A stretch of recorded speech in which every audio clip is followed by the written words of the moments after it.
Dragon Ball Super episode 113 had some nice moments in it, but there were a lot of flaws, and today on Mastar Media we're going to talk about the good and the bad with this episode, because I have to be honest, I know I'm a big fanboy of Dragon Ball, but I was not really impressed with the first half of this episode. However, after the commercial break, things really started to heat up, the animation got better, and it was a little bit more interesting to watch. Primarily, the thing I want to talk about here is we have two Super Saiyan 2s fighting each other. The last time we saw this was Majin Vegeta versus Goku in the Buu arc, not counting episode 100 when Goku and Caulifla first fought each other. But now Caulifla has learned to control her Super Saiyan 2 much better, and she wants to fight Goku because she wants to learn how to get even stronger. So she's learning from Goku, she's treating him almost as a mentor so that she can go into Super Saiyan 3. She's heard about it and it piqued her interest, and she wants to keep surpassing her limits, which are very, very easy for her to surpass. However, we learn very quickly that Goku, even in his base form, is able to take on the Super Saiyan 2 Caulifla, at least for a while, kicking her a few times, but she does improve and learn about fighting style during the actual match. If you remember when Goku was fighting Oob and Vegeta was laughing and he was saying, this guy's learning how to fight as he's fighting, Caulifla in a way was very similar here because she's a brawler, she hasn't learned all these martial arts, and Goku was teaching her a lesson that it's not always about power. We get a nice after image technique out of Goku, something that I think he should use more often, but he's just taking advantage of the fact that Caulifla is pretty novice. However, it has come time for him to turn into a Super Saiyan. Now, it's really debatable here whether he actually went Super Saiyan regular or Super Saiyan 2, because they draw his hairstyle both ways in this episode, and he has the lightning, which is signature of Super Saiyan 2.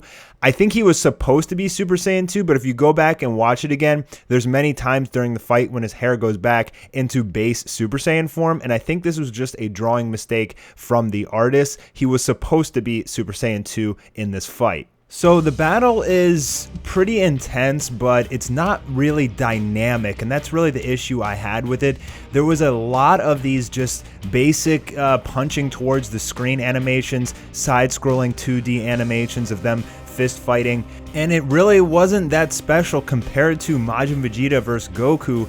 And if we take a look back at that and watch, it was like every attack was different, every angle that they fought in was different, and Goku and Vegeta were pulling out all of these moves and martial arts out of their ass to give us this absolutely unbelievable fight. We didn't really get that here. We did just get this kind of fist fighting non-stop action, which, you know, was nice, but it could have been so much better than it actually was.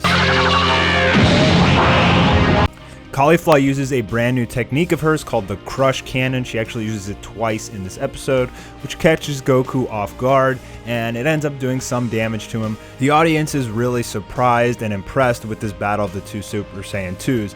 Even the Omni Kings. Does somebody point out to me this animation of the Omni Kings we have literally seen, I believe it's something like 10 times in Super. Somebody figure that out, put it in the comments. I'll pin it as top comment how many times they've used that Omni King animation. I don't mind if they reuse animations for like really complex battle scenes, because those are incredibly hard to do and take a lot of time, but the Omni Kings are so simple to draw. Like, you don't need to reuse an animation for the Omni Kings 10 times. Goku is confirming here that Caulifla has not mastered Super Saiyan 2, but she wants to. This is a really, really nice drawn picture here. I'm wondering which artist this was. 3 gradients of shading on Caulifla, and she says, I want to beat you and become Super Saiyan 3. It's like, why does she need to beat him to become Super Saiyan 3? You're not Mega Man. You don't gain the power from somebody after you beat them. But I digress. They go back into it, more fist fighting battles. But Goku says, I haven't even begun to show you my full power yet. So Goku is raising his ki in the battle. He has not been fighting her at full power in Super Saiyan 2, but Caulifla showing that she has more power as well. She is growing as they fight. Her battle power is increasing as they fight. Because, well, she's Caulifla and she's OP and she powers up faster than anybody else the series has ever seen. She gets forms like they're nothing. The destructive force of the two Super Saiyan 2s battling each other is blowing away all the other contestants, which is a little silly in my opinion, because it's like we've seen gods fighting, we've seen God Goku, we saw Ultra Instinct versus Jiren, and I mean, people weren't really getting blown away like this, but all of a sudden there's these two Super Saiyan 2s, and like nobody can believe how strong they are.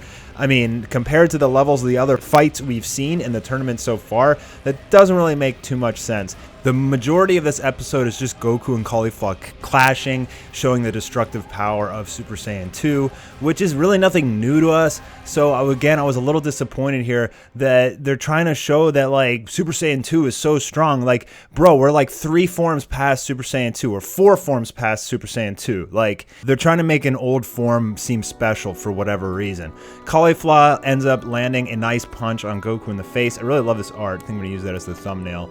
And Goku says, "I can't believe you've gotten this strong," you know, showing that she's growing as the Tournament of Power progresses. He says you might even go beyond Super Saiyan 3. Like, Goku is saying right here that Caulifla may become God level. So I hope you guys are prepared for that we may actually get a Super Saiyan God or blue Caulifla. This is a super nice perspective art of the battle between the 3 Saiyans. This is my favorite shot of the entire episode because perspective art is actually like really tough to do. I think the artists in Japan, they're really good at it, but it's something for people who are trying to learn how to mimic the style and just learn perspective art in general. It's a challenge, and here I'm going to show you why, because it requires so much construction to get down perfectly and look clean. You have to construct the grid lines of the landscape, and this way you're able to modify the proportions of the characters based on their positioning to make it smaller or bigger in order to give that perspective. As we can see, the size of the squares basically correlates to the size of the character in that area.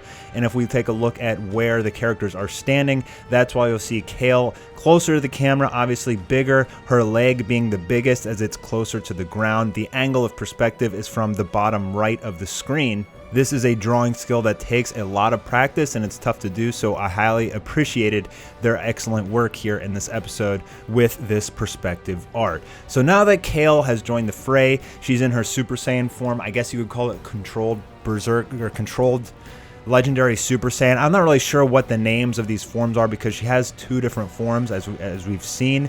And I think we're going to learn a little bit more about that next episode. But they go in, Goku challenges them, and this scene is where it gets really good. This started to get dynamic. It was exciting seeing 2 versus 1, and Goku was having a tough time. He was taking blasts, he was taking punches and hits, but he wasn't really taking too much damage, as we learn that Goku is pretty much just still toying around with them and having fun and using this as an opportunity to keep getting stronger and regain his stamina throughout the fight. Now, Master Roshi thinks that Goku is in Ultra Instinct right now, and Beerus is wondering, is it Ultra Instinct? Now, we get some information from Whis about Ultra Instinct. He says that's not possible. Basically, that even though Goku is a genius, it's still too hard to learn and master and achieve for Goku to pick it up again that easily. However, I do think that he will get this again, Ultra Instinct, in the tournament. Kale and Caulifla are pushing Goku back, and they fire a duo blast at him, and it's at this point that Goku turns into Super Saiyan 3, and I gotta say, this animation for Super Saiyan 3 was really nice. I love the lightning, the smoke, and the dramaticism of the scene. This was a really good job. I really like this. I know the fans did as well. I've seen people's reactions on Twitter and everything. Now, Goku doesn't maintain the form. He just turns into 3 and then goes out of it because he doesn't have the stamina for it yet. He said he just got too excited. He may have just been doing this to teach Caulifla what it looks like, because remember, Goten and Trunks wanted to see what it looked like, you know, and Goku showed them, and then they were able to achieve Super Saiyan 3 Gotenks. So maybe it has something to do like that. Maybe Goku just did it, you know, as a mentor to show Caulifla what it is. Kale then transforms into her Berserk state, and this like worries Beerus and the other audience members because she's super strong and crazy in this form. But a spoiler warning, apparently next episode she's able to transform again, but I think it's going to be something more controlled. However, she already learned how to control it. I believe it was at the end of episode 101. So I'm not really sure what this next level of transformation is going to be. My theory is that she's able to go into Berserk just for the punch and then goes back into controlled form or something like that. We'll find out next next week. Goku smiles because he loves the challenge. He's getting stronger as he's fighting, and that's pretty much the end of the episode. We learned that that entire episode was only 1 minute. That's not something new that we've never seen before. We've seen other episodes only last 1 minute before as well. So still plenty of time in the Tournament of Power for things to happen.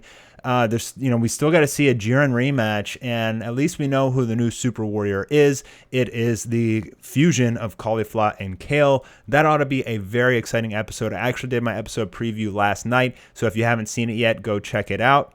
And that's all I got for this one, guys. Overall consensus is that this episode was okay. I think it could have been done a lot better if they decided to put more money and effort into it. The directing could have been better, but it was still pretty entertaining for the most part. I'm more excited about next episode, so leave your comments below. Let me know what you guys thought about this episode, because honestly, it didn't even come anywhere close to Goku vs. Majin Vegeta, but it's still always nice to see some Saiyans battle. Thanks, guys, and I'll talk to you soon with another Dragon Ball video. I got a lot of videos coming out this week and a lot of content to talk about.